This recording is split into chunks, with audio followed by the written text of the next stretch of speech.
नाम का घना जंगल था, जहाँ चारों तरफ ऊंचे ऊंचे पेड़, चहचहाते पंछी और ठंडी हवा बहती थी। उसी जंगल में एक सीधा साधा गधा रहता था। उसका नाम था गोला। गोला दिल का तो बहुत अच्छा था, लेकिन थोड़ा आलसी और भोला भाला भी था। जो भी उससे कुछ कह देता वो तुरंत मान जाता। एक दिन जंगल के जानवरों ने उससे कहा, अरे गोला सुन, जरा ध्यान से सुन। ये काम मजाक नहीं है। पहाड़ी के ऊपर जो सूखा पेड़ खड़ा है ना, वही वाला जो टेढ़ा मेढ़ा, जिस पर कोयल भी बैठने से डरता है, उसी की लकड़ी तोड़कर लानी है। खाली हाथ मत लौटाना, नहीं तो सब कहेंगे कि गोला नाम का है और काम। समझा कि फिर समझाऊं? गोला जानवरों की बात को ध्यान से सुनता है और हाँ में गर्दन हिलाता है और वहां से सूखे पेड़ की लकड़ी लेने के लिए रवाना हो जाता है। गोला जंगल में पहाड़ी के ऊपर एक सूखा पेड़ की डाली तोड़ने के लिए धीरे धीरे आगे बढ़ रहा था। जैसे ही गोला डाली तोड़ने के लिए पास गया ही था कि अचानक उसका पैर फिसल गया और वो धड़ाम के नीचे गिर गया और एक बड़े पत्थर से उसका सिर जा टकराया।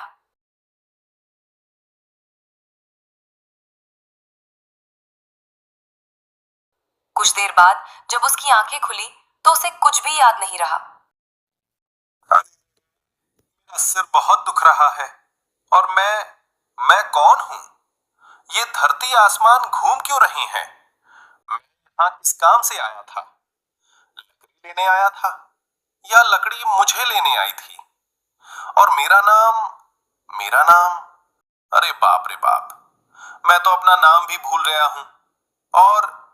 और मैं किसका बेटा हूं और किसका चाचा हूं, कुछ समझ में नहीं आता। क्या करूं अब?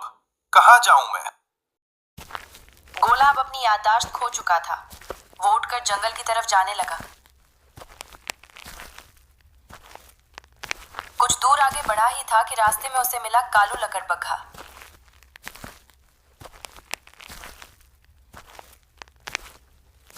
अरे गोला भैया, कहाँ घूम रहे हो ऐसे, हवा में उड़ते परिंदा जैसे?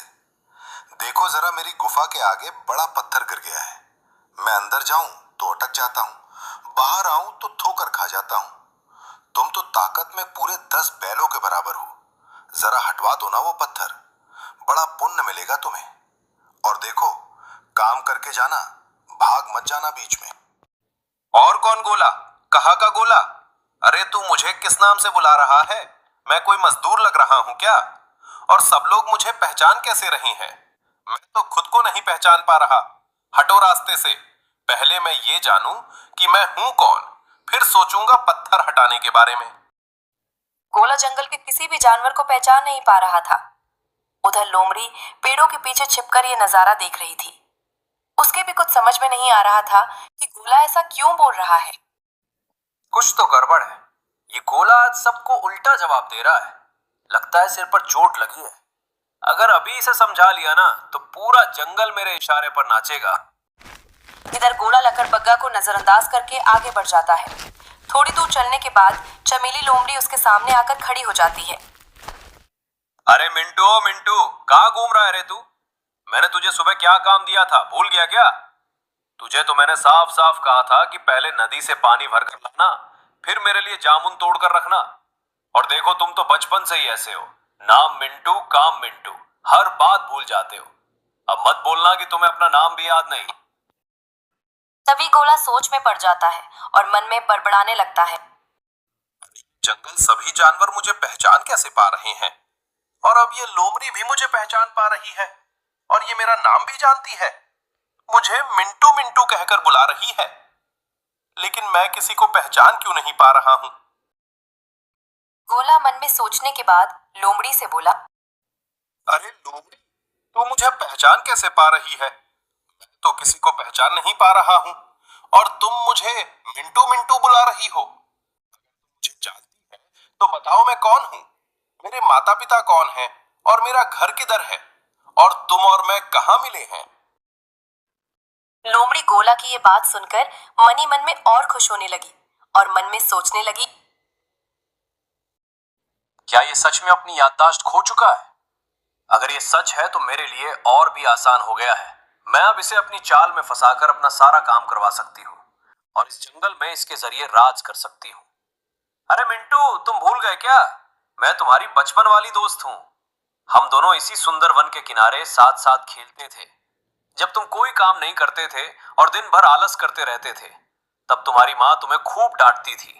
कभी कभी तो मार भी पड़ती थी और फिर तुम रोते रोते मेरे पास ही आ जाते थे। कहते थे मैं बड़ा होकर सबको दिखाऊंगा। याद है हम पेड़ के पीछे छुपकर कंचे खेलते थे और तुम हमेशा हारकर बहाना बना देते थे। तुम वही मिंटू हो जो बचपन से थोड़ा शरारती थे, बस तुम्हें अपनी पहचान याद नहीं। गोले को लोमड़ी की बातों पर धीरे धीरे विश्वास होने लगा था और मन में सोचने लगा, मुझे लगता है ये लोमड़ी शायद सही कह रही है, तभी तो ये इतनी यकीन से बोल रही है। अरे हो सकता है तुम सही बोल रही हो, क्योंकि सच कहूं तो मुझे तो ये भी याद नहीं कि मैं घास खाता हूं या रोटी। कल तो मैंने पेड़ की छाल को जलेबी समझकर चबा लिया था। अगर मेरा नाम मिंटू है तो ठीक है, आज से मैं मिंटू ही सही। नाम से क्या होता है, पेट भरना चाहिए बस। चमेली लोमड़ी गोली की बात सुनकर मुस्कुराई और समझ गई कि अब गोला उसके जाल में फंस गया है। तभी चमेली बोली, सुन मिंटू, अब ध्यान से सुन। इस जंगल में सब जानवर बड़े आलसी हैं। कोई काम खुद नहीं करता, इसलिए तुझे यहाँ रखा गया है। जो भी जानवर तुझसे काम कहे तू बिना सोचे समझे कर देना, सवाल मत पूछना और अगर भूल जाए तो खुद को याद दिलाते रहना, समझा? ठीक है चमेली बहन, अगर सब कहते हैं तो मैं सबका काम करूंगा। अगली सुबह जब गोला सोकर उठा तो उसके सिर में बहुत तेज दर्द होने लगा। अरे रे रे, मेरा सिर बहुत तेज दर्द कर रहा है। ऐसा लग रहा है कि किसी ने मेरे सिर पर जोर से डंडा मारा है। जिस किसी ने मुझे मारा है उसे मैं छोड़ूंगा नहीं। गोला वहां से उठकर तेजी से जंगल की ओर जाने लगा। वो जंगल में बहुत दूर आ गया था, लेकिन उसे जंगल में कोई भी अन्य जानवर नहीं मिलता है। तभी वो एक जगह रुकता है और सोचने लगता है, अरे ये रास्ता किधर जा रहा है? मैं तो दुश्मन खोजने निकला था, पर लग रहा है मैं खुद ही खो गया। अच्छा ऐसा करता हूँ, जहां पैर मुड़ जाए वही रास्ता सही मान लूंगा। दुनिया गोल है तो रास्ता भी गोल ही होगा। इधर कालू भालू गुफा के बाहर बैठा बैठा करा रहा था। तभी उसने मिंटू को आते हुए देखा और मिंटू को आवाज लगाता है, अरे वो मिंटू बेटा, जरा इधर तो आ। देख रहा है ना, मैं 2 दिन से बुखार में पड़ा हूँ, शरीर में जान नहीं है। ऊपर पहाड़ी पर बड़ा सा शहद का छत्ता लटका है, अगर थोड़ा शहद मिल जाए तो ताकत आ जाएगी। तू जरा संभल के जाना, छत्ता तोड़ कर लाना, मधुमक्खियों से बच के रहना और सीधा मेरे पास ले आना। कोई नई समझदारी मत दिखा देना, बस छत्ता लाना है, मुझे ले जाना नहीं है, समझा? अरे भालू काका, आप तो बीमार हो ना, गला बैठा है, बदन दर्द है, तो मैंने सोचा सेवा में कमी क्यों रखूं, सीधा छत्ते के पास बैठा दूं आपको। आपको इधर उधर भागना ना पड़े, ना डिब्बा खोलना ना चम्मच ढूंढना, बस आराम से मुंह खोलो ऐसे आ और देखना, ऊपर से शहद टप टप टप करके सीधे अंदर। बिल्कुल नेचुरल इलाज काका, ना मिलावट ना खर्चा। और अगर मधुमक्खियां 2-4 चक्कर लगा ले आपके आसपास तो समझ लेना फ्री में मसाज भी हो रही है। आप तो वीआईपी हो काका। मैंने सोचा होम डिलीवरी क्यों, सीधा छत्ता डिलीवरी कर देता हूं। अच्छा तो काका, अब मैं चलता हूं। अब आप जितना शहद खाना है उतना खाओ, ठीक है? गोला भालू को पहाड़ी की गुफा में शहद के छत्ता के पास बैठा देता है और वहां से वापस जंगल की ओर निकल गया। कुछ दिन बाद बंदर की शादी थी, तो बंदर ने अपनी शादी के कामकाज के लिए मिंटू को बुलाता है और काम के बारे में समझाता है। सुन मिंटू, आज मेरी शादी है, तू जरा जंगल के दूसरे छोर से ढोल ले आ। ढोल गोल होता है और बजाने पर धम धम की आवाज करता है। ध्यान रखना, ढोल लाना है, कोई और गोल चीज मत उठा लाना। शादी का माहौल है, गड़बड़ मत कर देना। मिंटू बंदर की बात को बड़े ध्यान से सुनता है और बातों को रटता हुआ ढोल लेने के लिए जंगल की दूसरी छोर निकल जाता है। गोल चीज धम, गोल चीज धम, गोल चीज धम धम, गोल चीज धम धम, गोल चीज धम धम, गोल चीज धम धम। गोला ऐसे ही रखता हुआ जा रहा था। तभी उसे एक पेड़ पर मधुमक्खी का गोल बड़ा सा छत्ता नजर आता है। जब गोला उसके पास गया और कान लगाकर सुना तो उसे धम धम की आवाज सुनाई देती है। अरे वाह, गोल भी है, आवाज भी आ रही है। यही होगा नया जमाने का ढोल। जंगल वाले तो बड़े मॉडर्न हो गए भाई। पहले लकड़ी का ढोल बजाते थे, अब लगता है अपग्रेड वर्जन आ गया है। देखो देखो कैसे खुद ही भन भन करके साउंड इफेक्ट दे रहा है।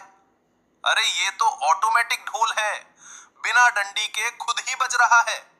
और ये अंदर जो मधुमक्खियां घूम रही है ना, वो बैटरी होंगी, बैटरी।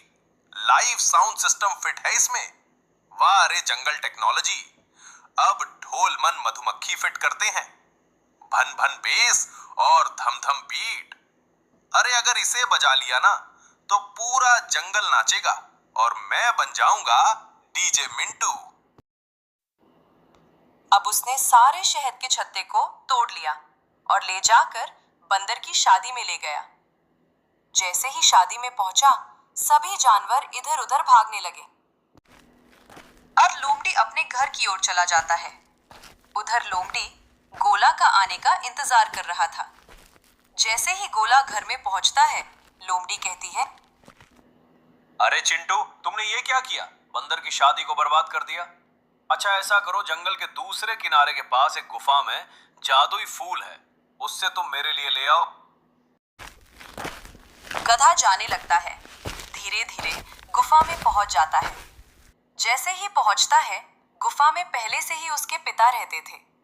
उन्हें देखकर गोला बोला, अरे आप कौन है?